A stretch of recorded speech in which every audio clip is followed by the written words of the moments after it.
আসসালামু আলাইকুম প্রিয় দর্শক বন্ধুরা, দেখুন এই ছাগলটি কী রকম করে সুপারি পাতা খাইতেছে।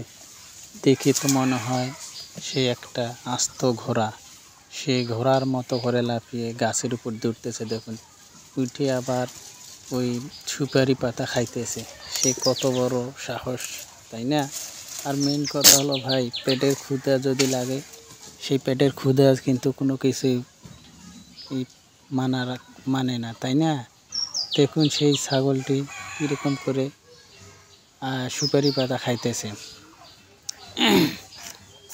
তারপর পাতা খাওয়ার পর ছাগলটা এখন ভাবতেছে কি করবে আর কি না করবে।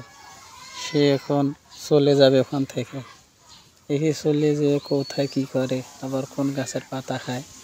তো প্রিয় বন্ধুরা, ভিডিওটি কীরকম হলো একটু সবাই লাইক কমেন্ট করবেন এবং আমাদের পরিবারের সদস্য হতে চ্যানেলটি সাবস্ক্রাইব করে পাশে থাকবেন। ধন্যবাদ প্রিয় বন্ধুরা। ভিডিওটি ভালো লাগলে অবশ্যই লাইক কমেন্ট শেয়ার করবেন। ধন্যবাদ।